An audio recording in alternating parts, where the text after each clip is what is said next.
Excuse me. Sean Adams, former naval aviator, now flies for a private charter company. He was doing his pre-flight check and felt faint. Co-pilot brought him in, says it's not the first time. Now I checked Mr. Adams out, can't find anything wrong. Probably just dehydrated and overworked. Says he feels fine, wants to go. So why are we here? Charter company wants a psych evaluation. Uh-huh. Co-pilot says he's also been acting different. Doesn't go out with the boys anymore, naps a lot. Seems to be low energy, huh? Sounds like depression. Possibly. In any case, the company won't let him fly till you sign off. Why don't we have a little chat? Thanks. Just seems like everyone's overreacting. But you can see their point of view. I mean, people put their lives in your hands. And I'm fine. I've answered your question. I know what today is. I know where I am. Aside from lack of energy, your co-pilot says that at times you seem mildly confused. I have no idea what he's talking about. Maybe he's the one that's confused. Mr. Adams, I imagine there's a lot of pressure at your job. I used to land F-14s on an aircraft carrier. That's pressure. Have you ever had thoughts of hurting yourself? What? No. Let's see here. Are you on any medication? You mean, do I take anything that might affect my performance? No. I take a statin like 10 million other Americans. And no, I don't drink, if that's your next question. All right, Mr. Adams. Well, thank you for your time.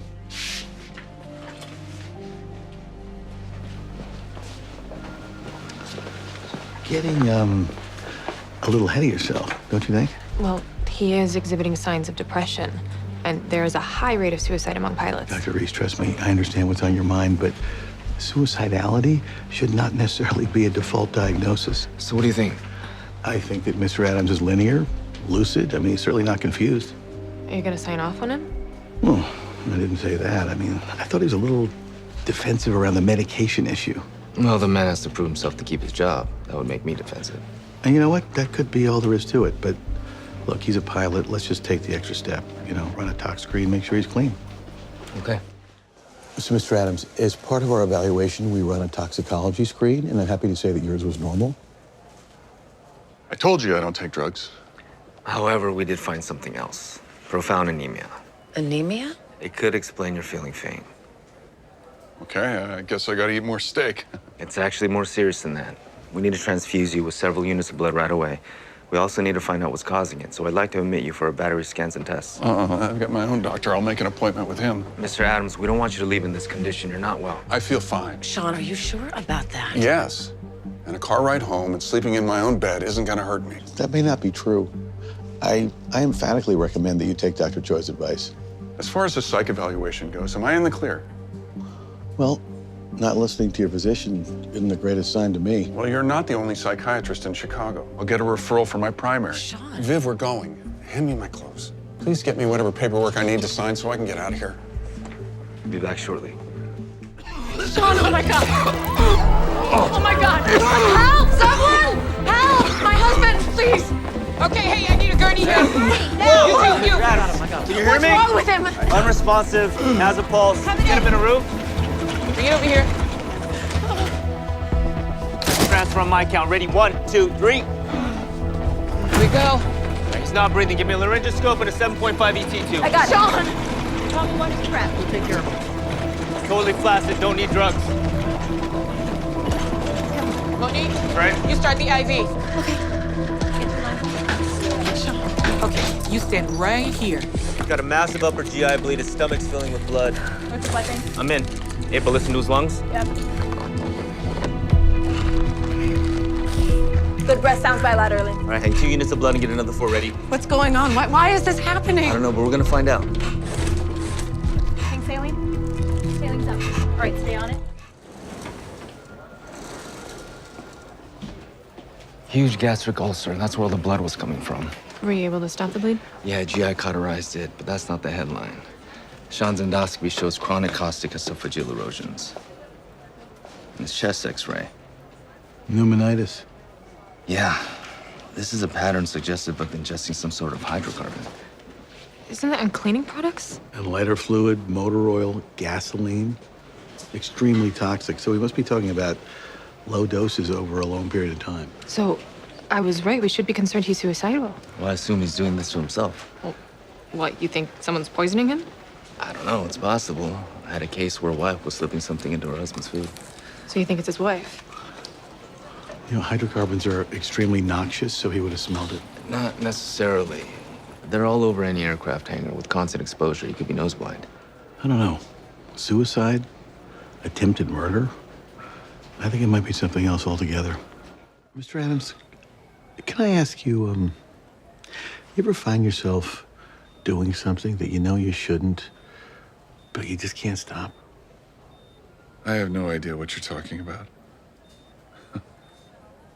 My wife would say that I watch too much football. I tell you my dirty little secret. I went through this phase where I would come home every night, cut my nails every night, like down to the quick. Couldn't stop. At some level, I must have been satisfying some urge, but my hands were bleeding. Wasn't good. And the point of this? The point is that I understand compulsive behavior. You know, it's not rational. You can't explain it. You just do it. Yeah, but eventually, like with me, your fingers bleed or something similar. You know, it just starts to cost you too much. And you want to stop. You realize that it's interfering with your life and you just really, really want to stop. Sean, I think you have a compulsion. And you're tired. And you're also getting scared. I mean, who wouldn't be scared? All that blood, all that vomiting?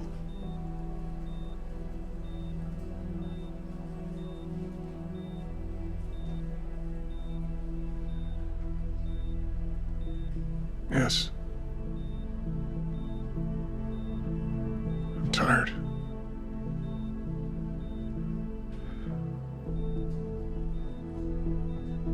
Mr. Adams, we think you're ingesting something very harmful. Can you tell us what it is?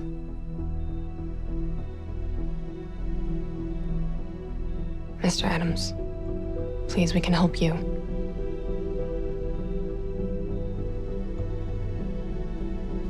Gasoline. I'm sorry, say again? I drink gasoline.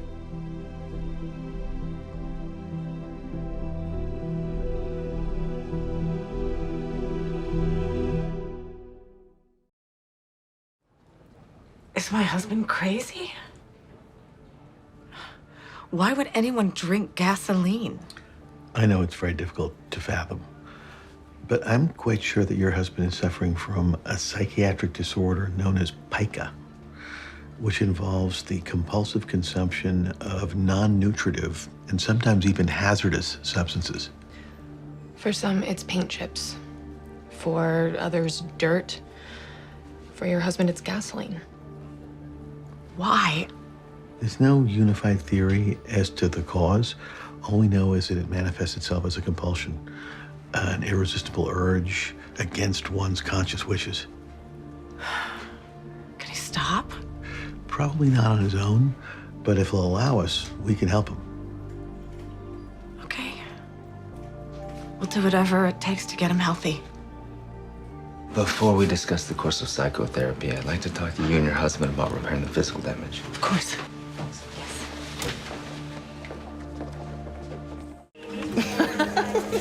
Dr. Curtis, can I borrow you for something? You need a surgical consult? Regular exam.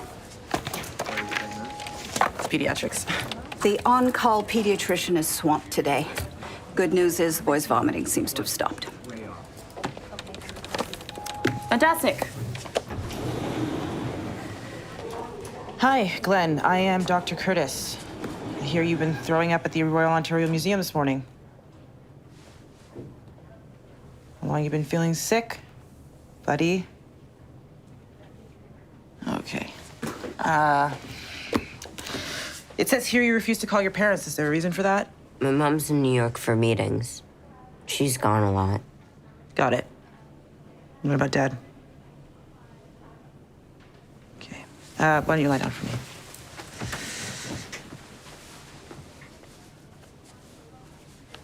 that hurt? Did you eat anything at the museum? No? You're just, hanging out by the bat cave and started vomiting?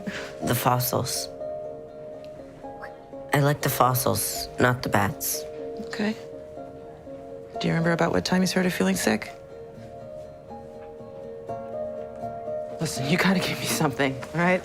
Oh! Nurse! So I figure, maybe it's the flu or like food poisoning, but Glenn's anemic and his BP is high. Maybe it's a dietary issue or a nutritional deficiency. No. Viv's trying to track down his mom. Has he told you anything helpful? He's not exactly a big talker. Then get him to open up. Of course. Okay, Glenn, I'm gonna need some answers, buddy. Glenn? Glenn. Look, the blood tests are telling me that you aren't getting enough iron, okay? Does your mom cook vegetarian? No. Are you eating enough red meat at home? Yes. Does your head hurt? Is there anything else that is off or weird? I'm weird, okay? I don't think you're weird. Do you sometimes have a hard time hearing? How's your concentration? Okay, you have to show me your teeth. Come on, like this. There we go.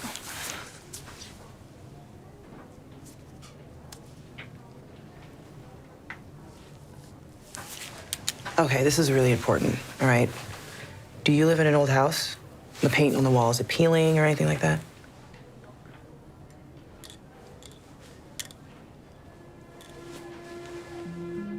All right, so we finally got a hold of your mother. She's gonna take an early flight back. Says she has no idea what could be causing this. But if you do, you should tell me. You won't get in trouble.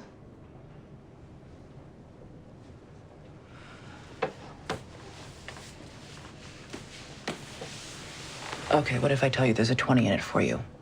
Wait, you bribed him? I tried. It didn't work. So you're saying he was 13? Chelation therapy is not going to be easy for a kid his age, but given how extensive his lead poisoning is, he may need it. Okay, so then why are you calling me? Because he won't talk to me. You called me to ask how to talk to your patient. Well, I mean, normally I deal with adults, okay? I really need help. Well, look, you have to find a way to make it seem like you're not trying. You know, they usually want to talk. They just need to do it on their own terms.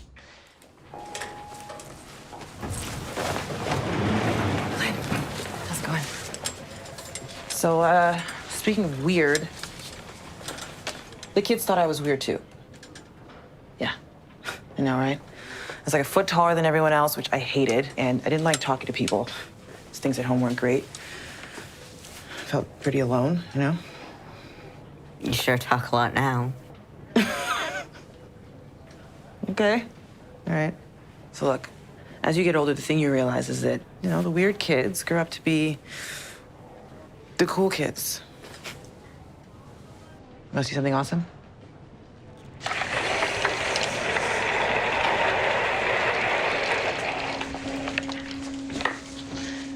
Ready?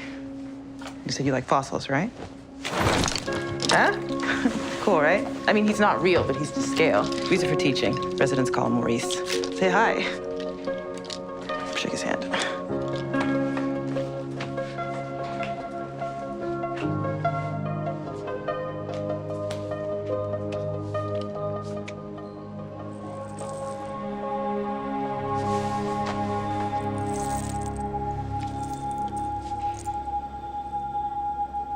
Have you been eating these? I like the way they taste. What are they? Fishing weights. How long have you been doing this? About a month. I got them from my grandfather's tackle box. He used to take me fishing before he died. We used to talk about stuff. But you miss him, huh? I feel alone, too. No, you're not alone. But Glenn, how many of these have you eaten? A lot. I tried to stop, but I can't. I didn't know they were made of lead. It's okay. It's cool. I can help you with this. Can I stay here a bit longer? Definitely. Oh my God. What the hell are you doing? She's choking him. Foreman, stop. Let it go. She was trying to kill him. No, she wasn't. His vitals seem okay.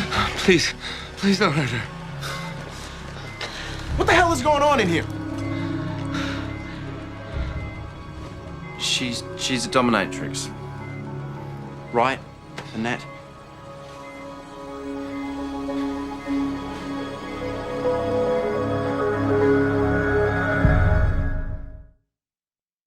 The patient asked you to strangle him. Harvey is an asphyxiophiliac.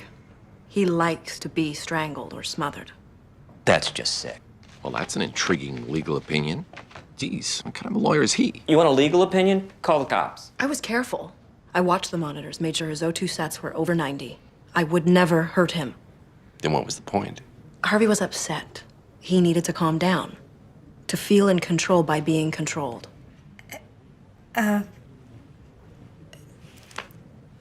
He pays you for this? In return, he does my taxes and cleans my house. We're not done here. We have to talk. Call the cops, bar her from the hospital, force her to pierce her nipples. Not really medical decisions. It was a long time ago. I was seeing this woman, a banker, and turns out she liked to be burned. You actually dated someone who likes to get burned? Yeah, why would you want to be in a relationship with someone that's so obviously only going to lead to pain? Shut up. It was a weird scene. I observed. Chase, do you know about this woman? What she does? I met her at some parties, yeah. I wouldn't have tortured you if I knew you liked it. Well, here's a phrase to remember. Hey, this guy might have been pounded on the head one too many times. I said I thought it was a trauma-induced aneurysm. Yeah, could have carried a tad more weight if you'd mentioned the liking pain thing. You're on my naughty list. Sorry, no leather stethoscope this Christmas. I'm not into... I assume you never started him on antibiotics and blood thinners before Mistress Ilse's rude interruption. It's probably a good thing. Start him on antibiotics and blood thinners. You still think Chase is wrong? No, he's probably right. Then we should schedule him for vascular surgery. Go into the carotids, find the aneurysm, repair it. If we put him on blood thinners, he might bleed out. But if Foreman's right about it being bacterial endocarditis, then we... I think Chase is right. Okay, if Foreman used to be right about it being blood clots, and we take the surgery route, then we'll probably kill the guy. So start him on blood thinners, and if he has another stroke, then we'll schedule the surgery. They said she couldn't come back into the hospital. They won't let me see her. Oh, but you're lucky she wasn't arrested. What were you thinking doing that at a hospital? Just squeeze my fingers. I was scared. I need you to squeeze with both hands. I am. Weakness in his right arm and hand. Harvey's having mini strokes. The blood thinners aren't making a difference. Stop the treatment. Sorry. You tried your way. You could not have been wronger. I said Chase was probably right. Oh, yeah. We've all got perfect 20/20 hindsight. Get a hold of May in vascular. See if his surgical dance card is free for tomorrow. Surgery will repair the damaged blood vessels in your neck, and your strokes will stop. All this was because of the strangulation. More like strangulations. My parents are right. I'm a loser. I don't know what to do. I need to... Harvey, calm down. I need to talk to Annette. You can do this on your own. Surgery's the She only... hates me. I've been calling, and she's not picking up. Harvey, you don't need... I can't. I can't.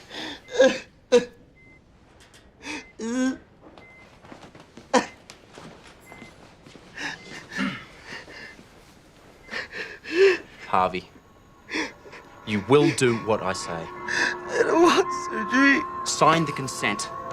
Sign it. I can't do anything. No surgery. No surgery. No surgery. We could give him antidepressants, see if he changes his mind. I already did. Mashed him up in his applesauce. It'll lighten him up soon enough. Someone should just tell him to do it. Way faster. So it's forgery, also illegal.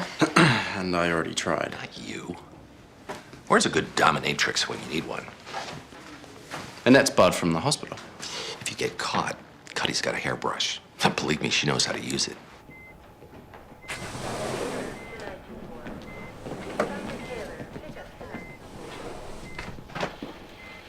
They let you come back. Not because you deserve it. You've been bad. You will have the surgery. Do you understand? Do not laugh at me. You will respect. Where do you get off telling me what to do?